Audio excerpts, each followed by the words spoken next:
O le ala o fata semare sunga le sio pe telovili. O io le faya onga. Mo fitness coach. Al fit family. O te le o mautino le lei ai pay out te tono lo Australia Brisbane Australia. Te mine la family no sunga le sio pe telovili lo fata semare le sio. Fata table nei tai. Good morning Uzo. Good morning, film of the boss. Yeah, kalau kau le mando le, macam tu nu le nature yau.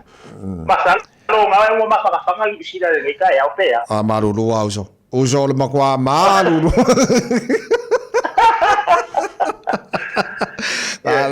I love time mo le nature ya. Fa malo tu le malo tu nu al fa le nature yau. Mana ya la bale le weda ngai perspective le lokala malus. Yeah. Wow. So, waka sora man malu, waka siwe fai koki, siwe fai clubs. Yeah. Okay. Lelei, mana sa lo titi lo tunga mai ma fan o tunga Brisbane Australia. Ale sio, ole I fa solo nei vanga ina sa FFC ngela usunga. E ma fai na e fa monia mai ole ma wolo o tele lo sosani. Il fengo fa malestino male palmiol tanto malo fa mormone Alessio ya sa le sa no ngale mole si da fia le malo o fai pele o na ngale le tato fit pen o le o sa o tu no le not into the government or parliament pa o ma wa se ma connection ma le sunga le malapio ma le sa fa picture le pol parliament sa mo ya me naon o la uia o nanga pula o nanga pula le family mo tato parmia ya o se awala pula batoi le fa ta o tono tato le o la vai chamata mo lungo malo o la mana o mia le so soane fe ma o le tulanga tono la vale o family o no so soane dai a inga mana ya ele gata I ma tu fa na ya Asale okay le so malo fa tai nei so sonia ya walanga o tai tai o tanto malo tau fo na mo la tole malo sile tino ya asi silenga la ola to yo lo tu matangi o lo tai tai tanto no so malo fa tai se lo pesenge le va ngolo e to tuai le ta tala no le va ngale o le ale me na fili lo sunga e amataina le to tua le fit family o la so na ta o la so na nga I to no fa mo le Alessio Sawa tele fasili le ole amatanga la vai femi tu sana amata macho no ilo ainga ya o masio cho lo masio fa na amata man ma ainga ni sai ngo fi ni sa wan lo ni sa wan lo nga so cho lo na fa nga lo kasian mako income ya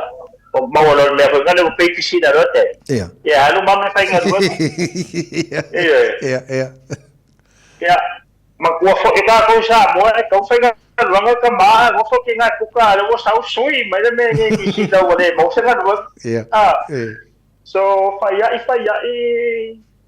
o no fe vai da fa na wa ya le ma fo fa le wa sa lo na a fa mo fo fa ka mo fa sa ya fe awa wa ya wa lo matan to lengi sa fa na mo to lengi to ma to mai Moa ma to ba sa wi sin ku ka la ti aki ma ma mai mamo lo we le ku ka o tu langa ya na makta ma family ma makta na mo fa ya ki o cousin o aunties ma ko ai nga immediate family mai ka ko le ni fa ma ko family le sa o ya fa o fa ya ambele ka ko saban na makta ma nga ko family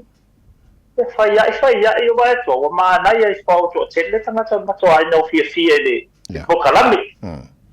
ya Barcelona pala ya ku ngai gym ho ngale mai so kalame pe ma so ka ba ya pai ya o ko ya wa kele for fem ya pe ya amatanga la maksa mai to no ai nga ma or time nei ya kele la vale sui ngoi ko ngol ma ko ai nga le maksa le yo ngal wenga le ya nga fa na ya ale la vai le chai la vale le ma rosia lo o ma kai fast ya le ala pa I feel 21 okay le Alessio o le ase mea tāua ma le aonga se pengi fiki e maua le tangata le mene o le whamarastino whamormone e lava leilo si le fia tūlanga le whamormone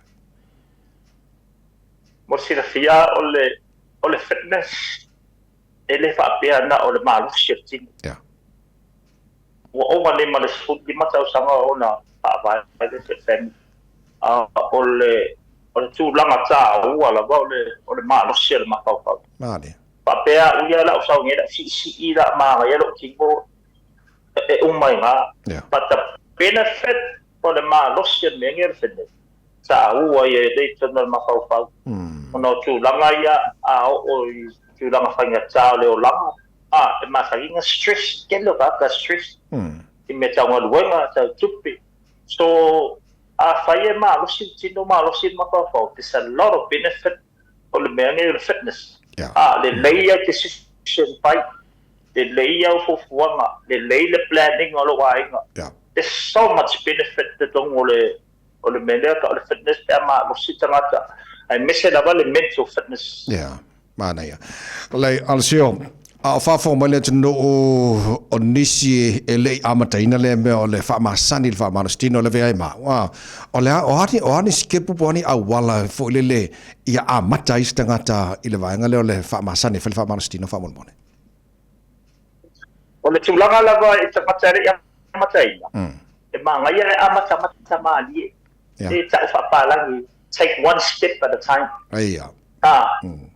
Le fa pela makasa wa so sa o lungo step 10 ai misip kasi malaiba. So o le winga la fa sala anga. Sa ona le leila moi mata mai tu langa ia wa telo ta so ele mo moi lungo Facebook. Ke ala ifo le na ba.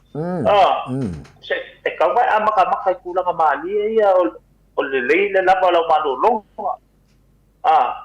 Ya. Kau fai foi la awole ko fai da mena ka ko la mo mo aku ko ai mai iya e ka ba ko ai sau pa mai fia dusi ole aku ko pusa ai sa ko ba ngai me ke ho ka ko ai ala mo iya chu langa ba pena ta foi na ba ai mo wasi da sabali ta si pe do le il fa yeso ia plan le ia chu langa ia pe fai sa routine ia consistent foi la routine que sabat faia ma faia tu la iti ia en faia ko ko skip ia morsi la fia que do ka ko o pay me yo gym membership o marta usanga la lu ku pa la ge pe ta gym ala lo wat mai mau amole tu langa so na tu langa nga so ne ko ta ko se family mo ko kala me ni ya mana ya la lei ta fa solo mai le vaenga le masane no fa longo te tau no fa tasi ko le ni mal le le me ai til le meal plan fa mo le sunga le si so son mai mo la tu la tam fai amata ile so pe amor ka ka nga le o fa barski nga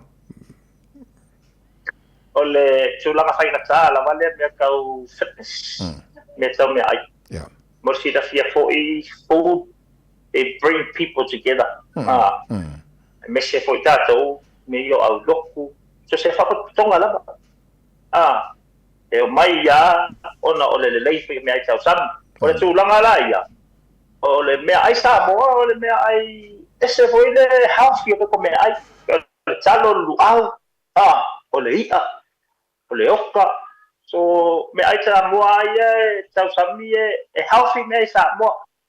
o le tu langa sa o lava ia o lo tupu taimini o portion a tato me ai tau sami matua fui ia e va ai pa tai inga mlei ia le mama la mai tato sa moa e vai pala ni ka portion a foi ngare a tato o le maunga le me ai sa le ia tu langa ia o me ai paling e tau la na fua le ai me lolo e basically le mele le mio plan o tangata fia dusi ma tangata fia bawa le so fo manolo ina ia man tu foi a fai ke fia dusi e kau nga kasi na balau ko ha i le vayaso Poi si la fine foi posso le i pe adesso sa sa le ia le mele oia ko vai me la sa so ko so misi las coffee ko wa ku das pale so tu langa na iti da vai lo anta estimate te lo tamata ai mamafa lo noi so le umanga ai mamafa maka TV ki el motorway ba ku offer ko le office ko ki e mai ko sa ko ya lu ko nga yeah so ka ko decision maka ko food choices le pa le to no mana ya okay Alessio vai ngam mori to tele ata to fule fa masho fa si pisi kile se ule se kai mi ko fa fa ma stino so so me fa mon mole on le ase por kala mo yante o fa yo na so swani ela to ya and even ka ki foi la ko ya Alessio mo si la fia o family o fai ma to le ninga lungo le sum o pa le mal fa sa sanga ta no fa alu to le ninga ya pa ta tau le ma tua ya pisi pa nau le fai nga o le chen le fai nga o le ta bale pe le fai na fai ene to le mai lungo le sum le family ma ko sum training e fai afa lima tsaya ia ma le ono le fia okay fai foi la ke mo foi i Australia ai foi ma ko so ne ono le fia fi time Australia okay so onai awala ye so soan ye ya o ta to so if you me po e mana o sui ya gar sawa pa ko me a kauma commit le ma commit le po kala me pa fa yo o la wa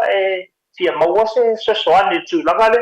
mana ya Alessio fa mo so san mai so time na so no ya yo time o to na ya time mo Brisbane la to o le lima le na so no ya le taiao o le lima Australia por lima afal lima afal lima le taiao o time ni sita okay male ono le fia time ni sita okay o nei foi le Brisbane afal lima taiao male ono le fia sita i Brisbane okay la lei malo fa tai se la pesene te le so sani more nei foi tai fo na so ngana sio de lei e se vai ngat fia fa na tu na no ale umulta por kala nei tai ya ele ala vai fa tai la fio nga mole ta por kala nei tai ai se fia ma wo so sani ya e ma wala ba ulunga le mako social media page le family New Zealand ya mana tua mana olo sui sui lo time na ya awal fakar kan say ma yes asa le ya Alessio pe televili fa tele lava so mole time nei tai